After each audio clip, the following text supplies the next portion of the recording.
This is an RNZ podcast. Kia ora and welcome to the Kim Hill Collection. As we all know, the saxophone is the sexiest of all the instruments, and nobody could make a saxophone sing like Sonny Rollins.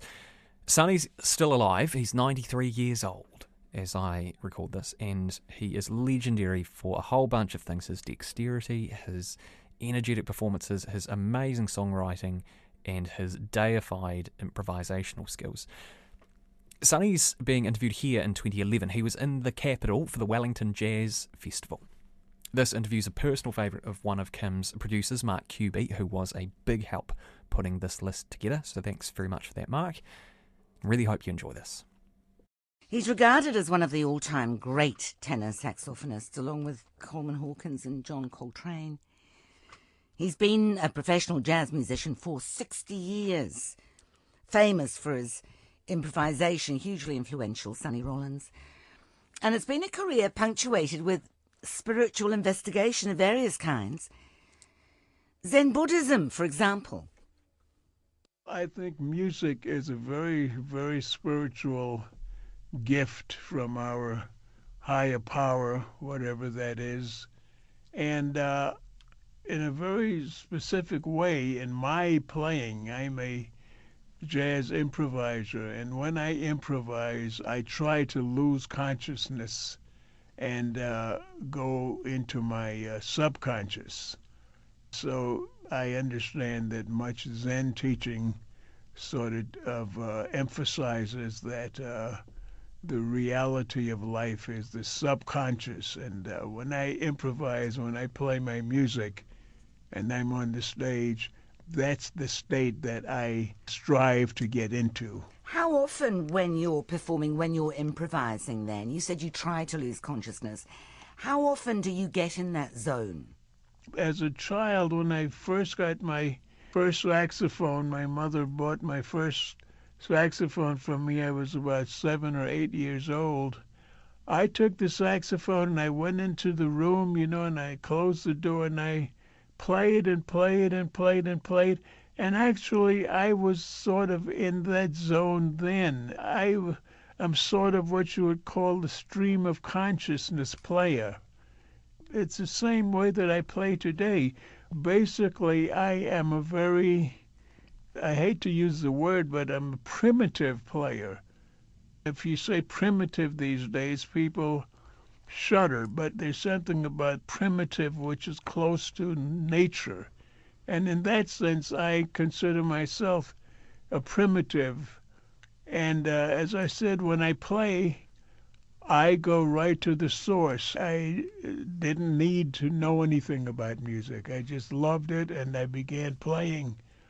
So I think that some of the principles in Zen Buddhism speak about the deeper knowledge. You've had a couple of sabbaticals, famous sabbaticals from your career. One of them, you withdrew from public performances after your mother died for about 3 years. What did you do during that time, 1959 to 62? Yes, well, that was the period when I spent practicing on a bridge near where I lived at.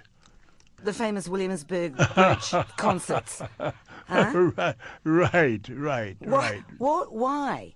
The first time I walked up there on the bridge, I just happened to be walking on the street, and I looked up and saw the steps, and I said, gee, let me walk up, and I saw the bridge and the expanse of the bridge and the long way going across the East River there. Did it have great acoustics, or what drew you there? The acoustics are wonderful. The acoustics are wonderful because I was playing against the natural elements. The only thing that I had playing with me was some of the boats coming along the river underneath. They would blow their horns, and I would try to answer them, so we had a nice little game going there. But it was a wonderful place to improve your endurance and your volume of your playing because you had nothing, there was no walls around you. Was it some kind of crisis that overtook you at that point? Because you were extraordinarily successful. Until then, you'd done Saxophone Colossus, which is, of course, a title which has stuck with you. But then, very shortly afterwards, you withdrew. Why? Well, you see, Kim, this is perhaps the most important aspect of that whole story. What happened was that I wasn't happy with my own work. I had achieved some success in the music world, but I was not happy within myself. I wanted to do more. I wanted to practice more. I had some more music inside of me that I was not able to get out while I was doing a performance scheduled. And I knew that I had to just get away from the musical scene and just practice by myself and improve some things I wanted to do about myself. And this was one of the best things I've ever done in my life. Against the advice of all of my friends and colleagues and fans, I did what I wanted to do, and I went away and practiced. It's a lesson that people should do what they instinctively deep down feel they should do and not go by the crowd. When you came back, is it fair to say that you began to play free jazz more than you had before? Well, I eventually got involved with some free jazz musicians. I don't think it was as a result of my going on the bridge. I think the free jazz movement was just coming into being at that time, and I, being a very eclectic player, I just played with some free jazz musicians. And then you dropped out again. I say dropped out of public life. I don't suppose it may have felt like dropping out to you, because in 1968, I think, you went to the Indian monastery and you got taken up by spiritual studies, I suppose. Did you know at that point that you would return to the music industry? I knew that I would, but I was open for whatever might happen to me. But for instance, when I went to India, I had my saxophone with me, so I didn't go there as if, well, this is the end of my career. But I was searching for something. I didn't know what I would eventually learn there, if it would be beneficial to me, if it would change my life. I had no idea. But I did have my saxophone with me, just in case, if you want to put it that way. It must have been hard for you at times, because jazz fans are notoriously insistent on what they want and what should be played and what they deserve to hear. And having been very successful, you changed your direction. Did people criticize you?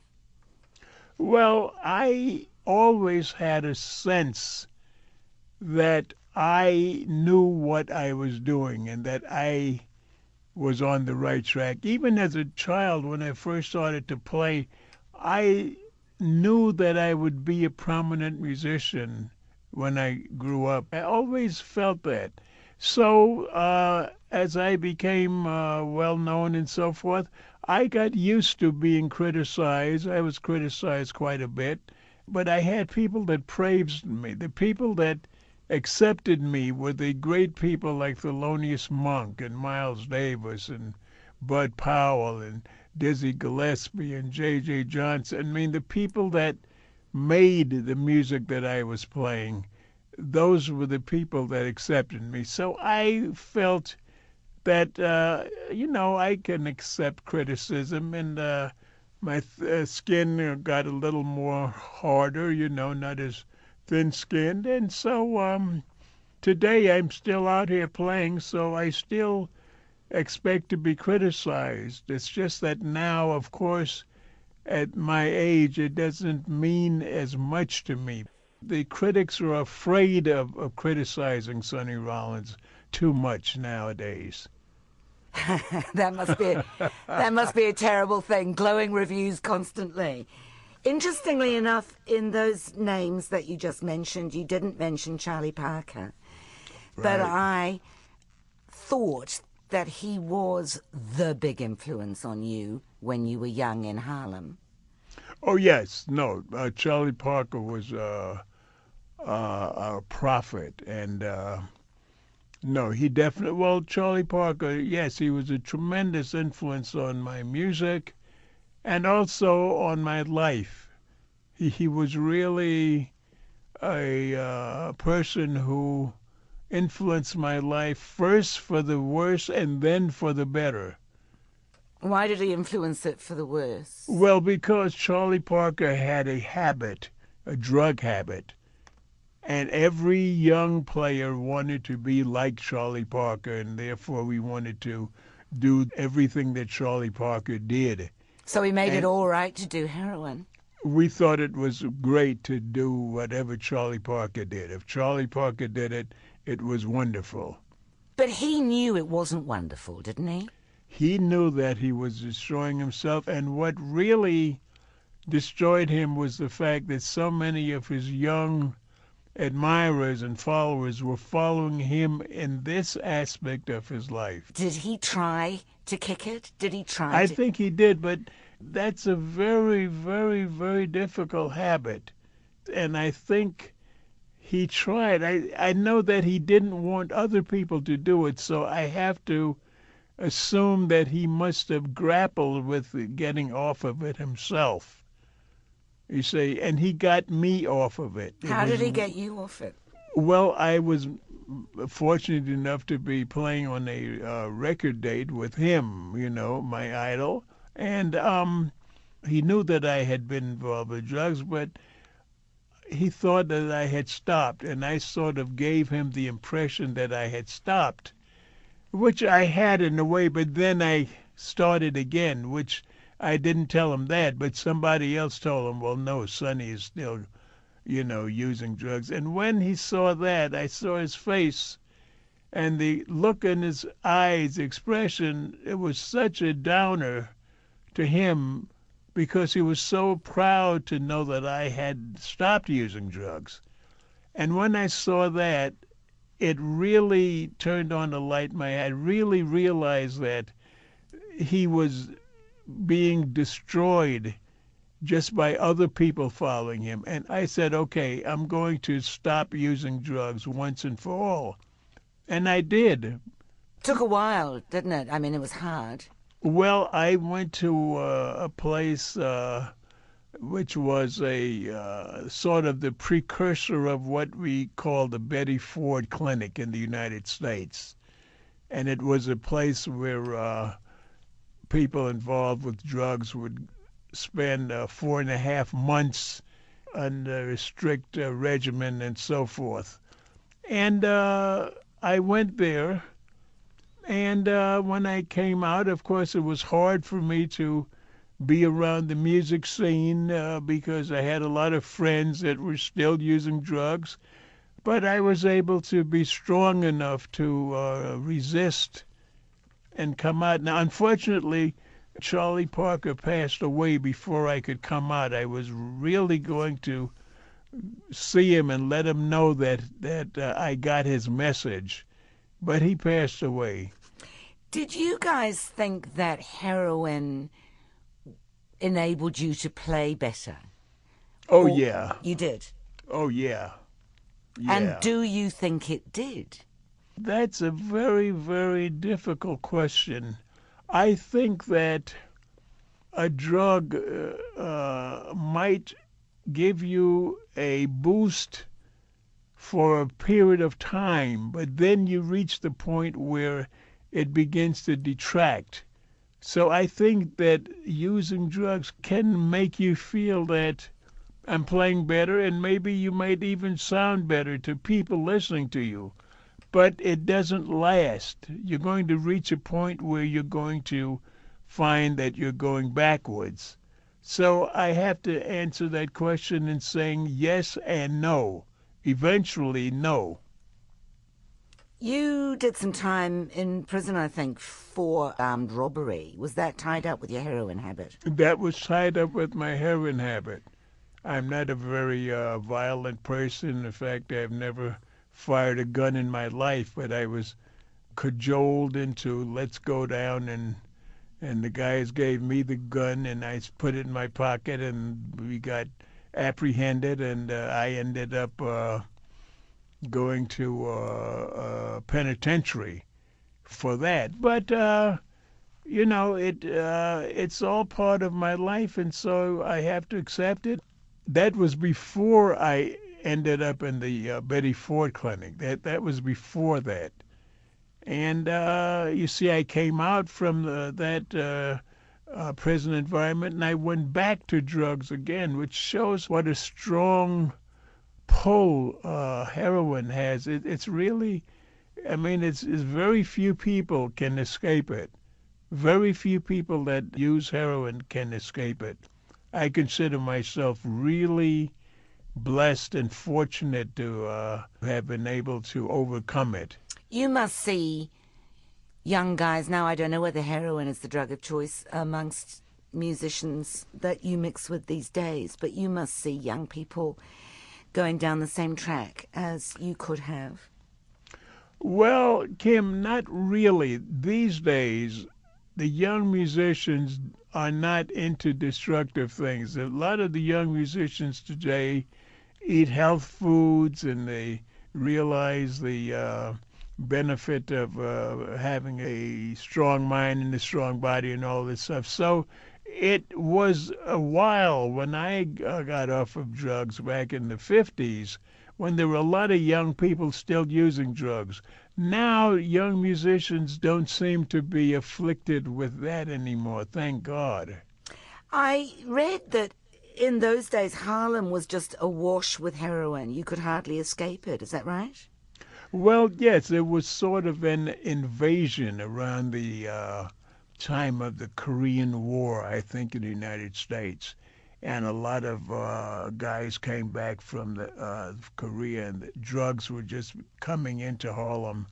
There's a lot of conspiracies that they were introduced into Harlem to, just demoralize the population.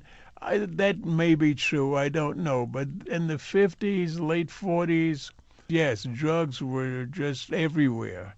It really decimated what was really a vibrant, very wonderful area, Harlem. There was so much great music and great thought and everything coming out of Harlem. But drugs really decimated the community. I was listening to the Without a Song, the 9/11 concert album last night, which is fantastic. And I wanted you to tell me the story of 9/11 because you were caught up in the explosion. And, of course, it's all the more poignant to us now, given what's happened to Osama bin Laden. Right. Well, I live up in the country, upstate New York, and it's about 125 miles into Manhattan, where we also have an apartment. And my apartment was about 6 blocks from the World Trade Center. And I was there that morning. It was a nice blue sky, beautiful morning. I was getting ready to go to Boston later that week. My wife was coming down the next day. And I was in my apartment. I heard this big pow. Says, gee, what's that? I didn't, I thought maybe a small plane had crashed down by the Hudson River. And, of course, then I had on a sports station, and then they began talking about it. So I pulled out my old black and white TV. It was just about working. And I looked on the screen and saw what was happening. And the other plane coming into the other building, the Trade Center. So, I went downstairs. I was up on the 40th floor, and I went downstairs. It was like London during the Blitz in the Second World War. And women were screaming, and we stood there and watched the tower burn. Way up there, we watched it burn, and then the other tower came down. And when that happened, we started I say we, I mean just the people in the street, people in the building and everyone in the area. We began to run, and of course that wouldn't have helped us, but the building did implode. That other building imploded, and so it didn't fall over, so we were safe. But as you know, there was a tremendous amount of toxic pollution. There was a toxic disaster in that area for very long after that. And I was fortunate. I went back upstairs. There was nothing I could do. And then I was evacuated by our army, and the next day, and then I came up to my home in upstate New York. I read a story about that, how you came down to be evacuated and the bus was full. They wouldn't let you on the bus. And you had a kind of a flashback, as African Americans may well have. Tell me about that. Yes, well, you know, unfortunately, we don't have all of our racial problems solved yet in the United States. And when I was downstairs waiting around for the bus to come, it was really quite a scene. There was ambulances, police, everything, and people getting sick, being treated from going into the area. I mean, it was just a terrible scene. Anyway, we were waiting to get evacuated, and I saw this bus there. I went to get on the bus, and the driver said, "Oh, no, we're full." So that flashback came to me. Well, gee, they're just telling me we're full because I'm black. See, that was what came to my mind. Of course, I was wrong, because that bus was full, and the next bus that came, I got on with some of the other people. I lived in an interracial building. There were two little old Italian ladies that were sitting there just waiting very calmly, just waiting for for the buses to come. And I looked at them and I felt guilty. I said, well, look how nice these women are sitting here waiting, and I'm all excited, so it kind of shamed me. So you went on and did the concert in Boston. 4 or 5 days later, recorded without a song, the 9/11 concert, as I mentioned. That must have been an extraordinary concert to do, because it was the subtext of it was this terrible, terrible event. Yes. Strangely enough, I didn't really want to do the concert because I was so discombobulated, but I was so traumatized by what had happened that when I got home, I just wanted to kind of reflect and try to figure out what happened. But my dear wife said, no, we must do it. We must do it. Your late wife, I'm very sorry to hear that, Lucille, passed on. Yes. That was my partner. We'd been together 45 years. And she possessed qualities which I did not possess. So she insisted we make it, and okay, I went up there and we made it. I'm glad that we did. And I'm very glad that you're coming to New Zealand. We're all looking forward tremendously to it. Can I just have a response from you to the news that Osama bin Laden has been killed? It's very complicated. Of course, if you are someone who demands vengeance, then it's perfect, because a lot of people, innocent people, were killed. And, it was a horrific scene where people having to jump out of those towers. So if you seek vengeance from some person, then yes, it's a wonderful thing that he was caught and killed. I can understand that. Some people, though, in the world don't seek vengeance. There's something in the Bible that says vengeance is mine, and that man shouldn't seek vengeance. Vengeance is mine, saith the Lord. Saith the Lord. You see, so what do? You either believe in the Bible or you don't believe in the Bible. And do you?